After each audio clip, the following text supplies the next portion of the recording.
좀 넓은 의미의 유리함수가 있고 좁은 의미의 의미가 있는데요. 일반적으로 넓은 의미로 유리함수라고 하면은 이제 함수식이 유리식으로 되어 있는 함수를 유리함수라고 하는데요. 유리식이 뭔지 잠깐 유리수부터 다시 한번 복습을 해보면 우리가 분수꼴로 되어 있는 수를 유리수라고 했었어요. 유리식도 마찬가지로 이제 분수의 형태로 되어 있는 식을 우리가 유리식이라고 하는 건데,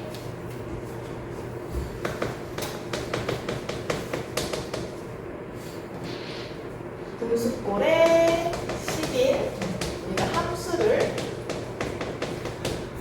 넓은 의미에서 유리함수라고 하는 건데요. 제가 왜 넓은 의미라고 얘기를 하냐면 여기에는 다항함수까지 다 포함을 하는 개념입니다.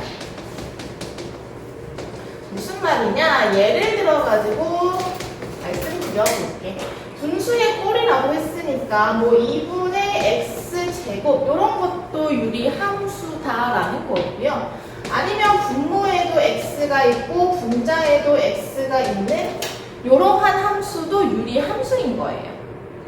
그러니까 분수의 형태로만 되어 있는 함수이면 우리가 유리함수라고 하는데, 이때 분모가 상수인 함수를 우리가 다항함수라고 하는 거고,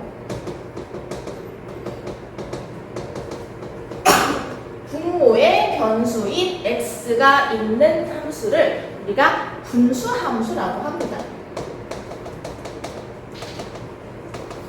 그러니까 넓은 의미에서의 유리함수는 이 다항함수와 분수함수를 모두 통틀어서 얘기를 하는 거지만, 일반적으로 우리가 교육 과정에서 얘기하는 유리함수는 이 분수함수를 따로 얘기합니다. 다항함수랑 조금 별개로 구분짓기 위한 목적으로 유리함수라고 얘기를 해요. 그래서 이제 제가 앞으로 유리함수 얘기를 할 때에는 다항함수는 제외한 분수함수로서의 의미다라고 생각해 주시면 좋겠습니다. 그래서 좁은 의미에서의 유리함수는 분모의 변수가 있는 분수함수를 의미하는 거다. 그 중에서도 우리가 고등학교 1학년 과정에서 배우는 유리함수는 분모도 1차식, 분자도 1차식인 경우만 제한해서 우리가 다뤄볼 거예요. 1차식, 분의 1차식의 형태인 식을 다룰 겁니다.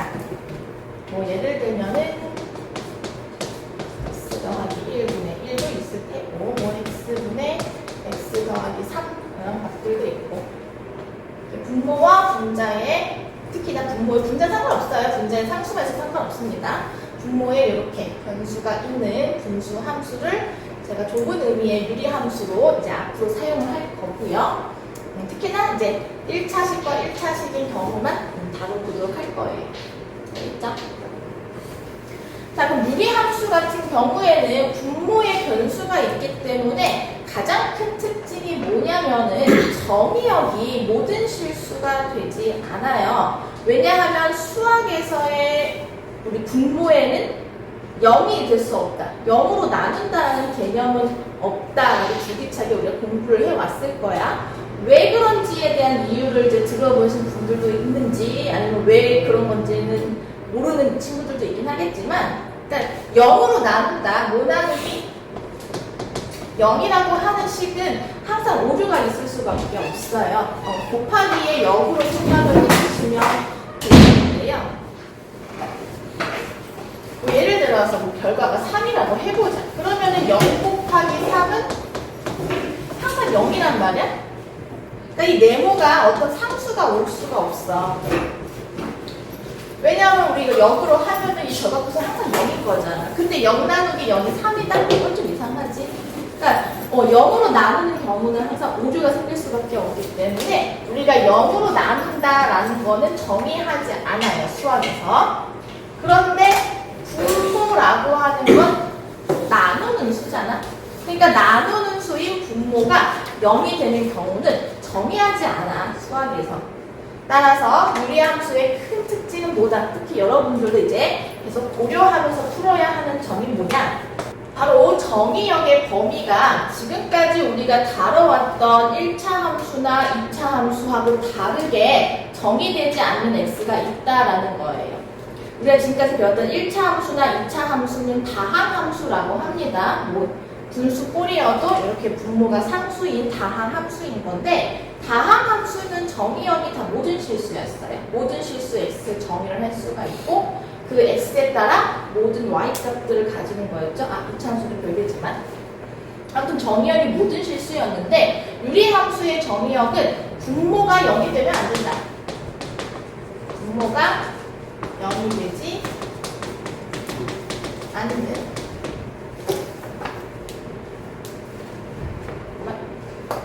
빼기 0이 되게 하는 0이 되게 하는 수를 제외한 모든 실수. 그러니까 분모가 0이 되게 하는 x는 일단 제외시켜야 되는 겁니다. 예를 들어서 한번 볼게요.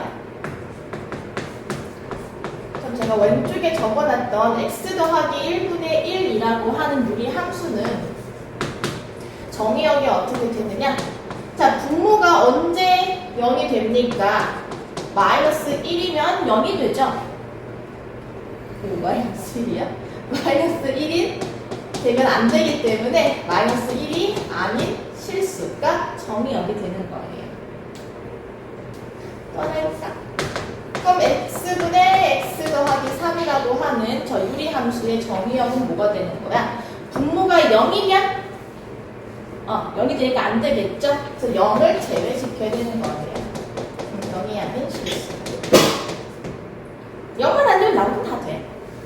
자, 요거까지 아래 영역에다가 필기를 하시고, 여기가 이제 유리함수의 개념이 되겠다. 넓은 의미로는 다항함수를 포함하는 함수이고요. 좁은 의미로는 분수함수만을 의미하는데, 우리가 이제 앞으로 다룰 유리함수라고 하는 말은 분모도 1차식, 분자도 1차식의 꼴인 분수함수만을 의미할 거고요. 제가 분자를 1차식이라고 적긴 했지만 분자는 상수여도 됩니다. 알겠죠? 자, 그 다음에 이제 그래프에 대해서 공부를 할 건데, 그거는 좀 할 얘기가 많아서요. 필기할 영역이 요 정도 돼요.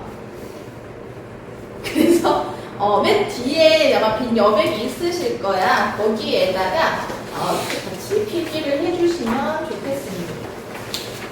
자, 우리 그래프를 살펴볼 때 먼저 기본형을 공부한 다음에 얘를 평행 이동한 표준형의 꼴을 살펴볼 거고요. 그 다음에 일반적인 형태를 표준형으로 바꾸는 활동을 할 거예요. 우리가 2차 함수 공부할 때 기억하실는지 모르지만 2차 함수 공부할 때도 기본형, 표준형, 일반형의 꼴로 공부했었습니다. 기억날까요? 항상 그래요. 비슷한 루틴입니다.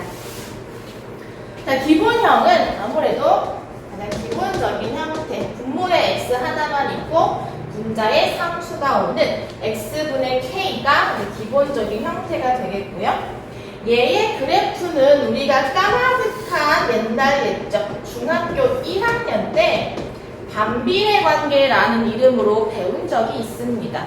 그래서 그래프의 모양이 어떻게 되냐면 원점을 기준으로 대칭이 쌍곡선이다라고 배웠었어요. 이게 이제 y는 x분의 k의 그래프의 개형이고요. 물론 k가 양수일 때는 1사분면과 제3사분면의 그래프가 그려지고, 음수인 경우에는 제2사분면과 제4사분면의 그래프가 그려졌었어요. 그리고 이제 점근선이라고 하는 용어를 배우실 건데, 점근선이란 건 뭐냐면은 함수 그래프에서 지금 요 노란색 유리함수의 그래프는 곡선입니다. 곡선이 점점점 가까워지는 직선, 이것을 점근선이라고 해요. 그럼 지금 요 유리함수의 기본형의 그래프는 x축에 점점 가까워지지만 닿지는 않아요. 왜냐하면은 x값이 0이 될 수 없으니까 y값도 0이 될 수가 없거든. 마찬가지로 x값이 0이 되는 y축에도 닿지 않아요. x값은 0이 되지 않는다라고 했으니까. 다만 가까워지기만 합니다. 자, 이렇게 곡선이 점점 가까워지는 직선을 점근선이라고 하고, 점근선의 이제 위치에 따라 유리함수의 그래프의 개형이 달라지니까 잘 신경 써가지고 체크해 주세요. 자, 그럼 기본형 그래프의 특징들을 좀 정리해 보도록 하겠습니다.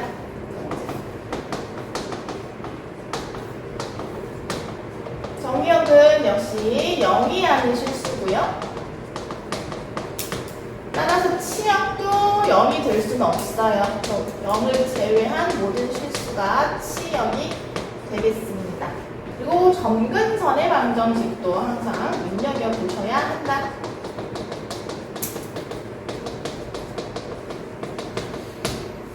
직선이니까 우리가 방정식의 형태로 나타낼 수 있기 때문에 우리가 점근선의 방정식이라고 표현을 해요. 마치 우리가 2차 함수 때 축의 방정식이라고 표현했던 것처럼 방정식이라는 표현으로 나와도 놀라지 마시고 당황하지 마시고 그냥 직선을 표현하는 의미다 라고 생각하시면 되겠습니다. 지금은 이제 x축과 y축이라고 했죠.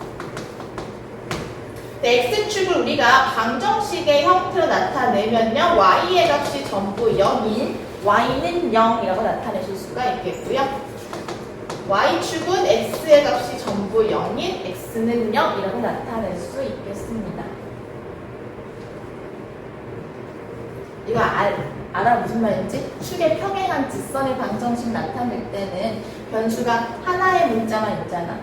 y는 상수 혹은 x는 상수. 무슨 말인지 이해하는 거야? 무슨 말인지 알고 있는 거야? 우리가 이렇게 x축의 수직인 직선은 이제 x축과 k에서 만나면서 x축의 수직인 건 이제 x는 k 이렇게 표현한다고 하잖아. 근데 이제 y축은 x가 0인 지점이 만나는 거니까 x는 0이라고 표현한다고. y축은. 알지? 무슨 말 하고 있는 거지? 알지? 그 다음에 x축은 y값이 전부 0인 점들인 거잖아. 그래서 x축은 y는 0이라고 표현할 수 있다고요.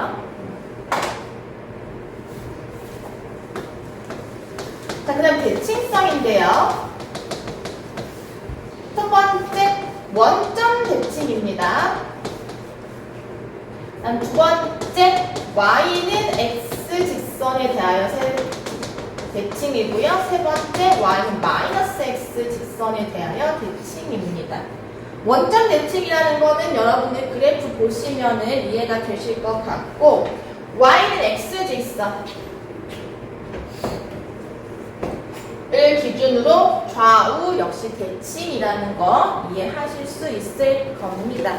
또 하나, y는 마이너스 x. y는 마이너스 x 직선에 대해서도 좌우 대칭이라는 거 이해하실 수 있겠죠? 요 세 가지가 문제를 푸실 때 가장 여러분들이 눈여겨서 보시고 신경 써서 보셔야 되시고 기억을 하셔야 되는 부분이고요. 그 다음에 네 번째, 다섯 번째, 여섯 번째 성질은 문제 풀 때 그렇게 막 중요하게 작용하지는 않는데 그래도 알고는 있어야 하는 내용들. 일단 K가 양수면은 제1사분면과 3사분면을 지난다.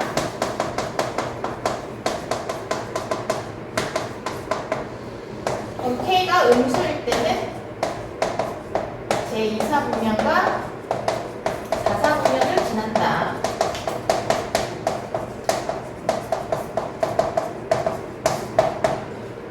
첫 번째는 K의 절대값이 커지면 커질수록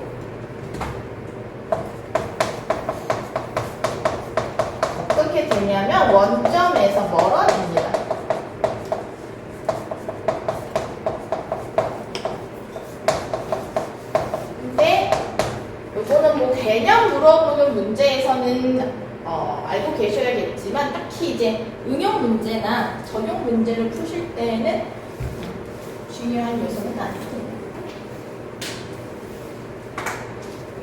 여러분이 기억하셔야 되는 거는 이제 정의역과 치역의 범위, 특히나 이 중에서 가장 중요하게 보셔야 되는 건 점근선의 방정식. 이 점근선의 방정식 가지고 모든 문제를 다 해결하시게 되기 때문에 점근선의 방정식은 꼭꼭꼭 눈여겨보셔야 돼요.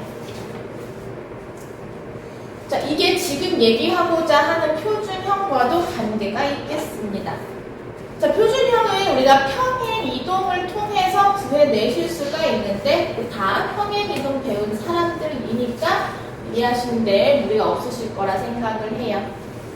자, y는 x-p 분의 k 플러스 q 이게 바로 표준형이 되겠습니다.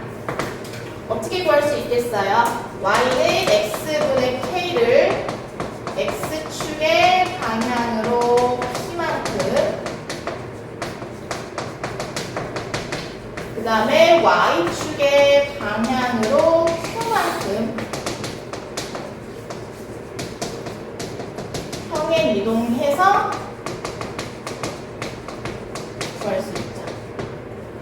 그래서 그래프를 역시 그려보자면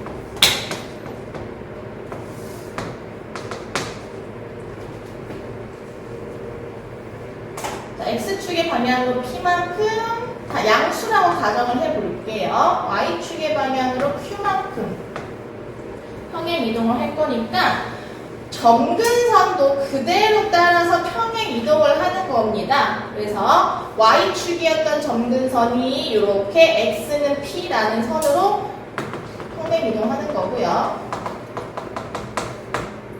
역시 x축이었던 점근선도 동일하게 y축의 방향으로 q만큼 평행 이동하는 것이기 때문에 이렇게 따라옵니다. 점근선도 평행 이동하는 거예요. 자, 그러면 여러분들이 그래프를 그리실 때에도 이제 요 x는 p, y는 q를 새로운 점근선으로 생각을 하셔서 즉 기존의 x축과 y축이다 라고 생각을 하시고 요 가운데에 있는 점이 교점이 원점이다 라고 생각을 하시면서 이제 요 점을 기준으로 대칭인 쌍곡선을 그려주시면 돼요. 역시 K가 양수라는 가정하에 이렇게 1, 4분면에 해당하는 영역과 제3, 4분면에 해당하는 영역 쪽에 그래프를 그려주시면 되는 겁니다. 이게 y는 x-p분의 k 플러스 q의 그래프가 되는 거고요. 그럼 우리가 여기에서 하나 또 알 수 있는 사실이 뭐냐면은요. 봐봐.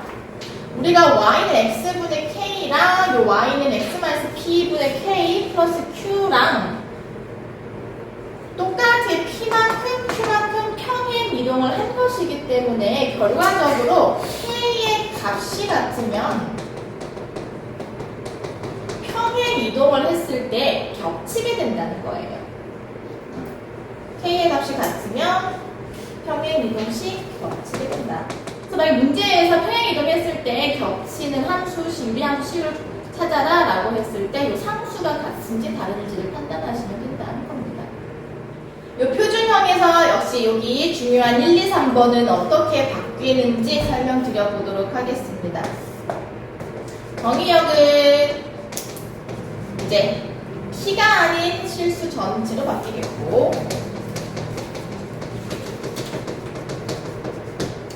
치역은 Q가 아닌 실수 전체로 바뀌겠다.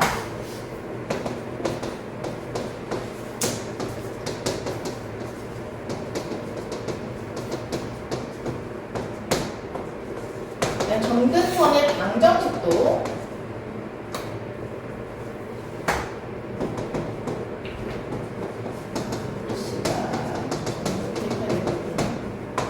x는 p, y는 q로 바뀌는 거고요. 대칭성. 근데 대칭성도 그렇게 잘 나오는 개념은 아니긴 한데 가끔 이제 문제에서 물어보면 학생들이 어려워하니까 정리를 해드립니다. 일단 P, Q가 이제 원점 역할을 하는 거니까 P, Q를 기준으로 점대칭이 되는 거고요. 자, 두 번째. 봐라. 그럼 얘 기울기는 변함없어. 대칭인 직선의 기울기는 똑같게 y는 x이기는 한데 지나는 점이 원점이 아닌 P, Q를 지나는 거야. 그래서 기울기가 1이고 지나는 점이 P, Q인 요 직선에 대하여 대칭이 되는 거야. 마찬가지로 기울기가 마이너스 1이고 P, Q를 지나는 직선에 대하여 대칭이 되는 거야. 자, 예를 들어서 y는 x-2분의 4-3의 그래프를 한번 그려보도록 할게요. 그럼 얘는 이제 x축의 방향으로 이만큼 평행 이동을 했고요. y축의 방향으로는 마이너스 3만큼 평행 이동했으니까 점근선이 이러한 방식으로 바뀌겠고요. 이 새로운 점근선을 x축, y축이라고 생각을 하시고 상수 k가 양수이기 때문에 1사분면에 해당하는 쪽에 이렇게 그래프를 그려주시고 그 다음에 3, 4분면, 요 직선을 기준으로 이제 3, 4분면에 해당하는 쪽에 이렇게 그래프를 그려주시면 되겠다. 조금 더 구체적이고 정확하게 그리고 싶으시면 x절편 구해주시고 y절편 구하셔서 그려주시면 돼요. 뭐 x절편은 y에 0 대입하신 다음에 계산해서 구하시면 되고요. y절편도 x에 0 대입하시고 계산해서 구해주시면 돼요. 알겠습니까? 지금 x에다가 0 대입을 하시면은 마이너스 2, 마이너스 3이니까 마이너스 5가 되겠네요. 이런 식으로 그려주시면 되고요. 자, 정의역 한번 살펴봅시다.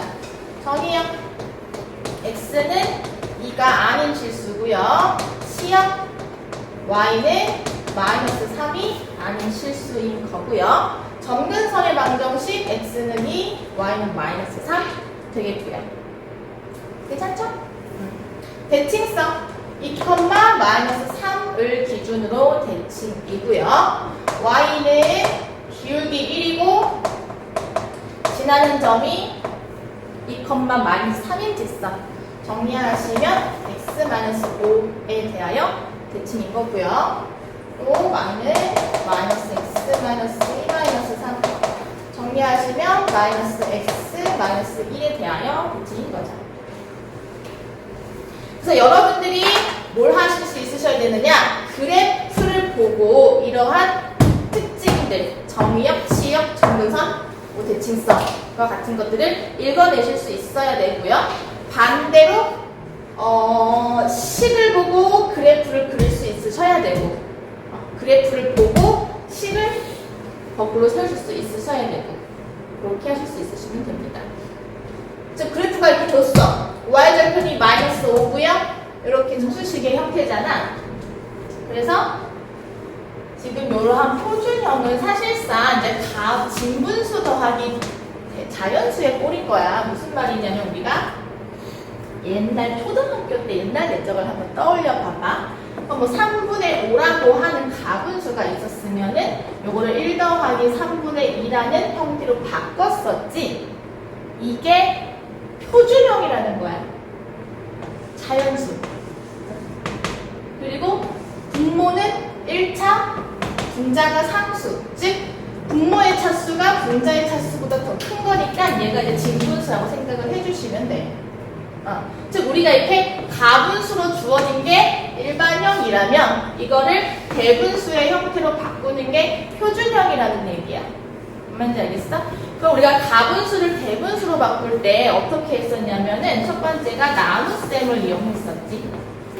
이렇게 나누기를 해가지고 몫이 자연수, 나머지가 분자. 또는 두 번째 요령껏 이 식을 분모랑 분자랑 똑같은 수와 나머지로 쪼개서 똑같은 거를 자연수, 나머지를 진분수로 바꿨었어. 원래는 똑같아. 여기. 그러면은 첫 번째 이용하자라고 한다면 2x 더하기 5 나누기 x 마이너스 1을 해주는 거예요. 그러면은 몫이 2가 됩니다. 우리가 벌써 까먹은 건 아니겠죠? 제곱차항의 개수를 비교하셔가지고 몫을 구해주신 다음에 곱해 2x 마이너스 2 그리고 빼시면 7 되겠죠? 그럼 몫이 2고요. 나머지가 7이니까 바꿔주시게 되면은 이렇게 표준형으로 바뀐다 라는 거죠. 보통 이제 유리함수의 표준형은 자연수를 뒤쪽에다 적기 때문에 이렇게 써보도록 하겠습니다. 이게 나눗셈을 이용하는 방법이고, 두 번째, 적당히 분모 분자 똑같은 식으로 만들어서 쪼개도 볼 수가 있어요. 그럼 지금 분모가 x-1이기 때문에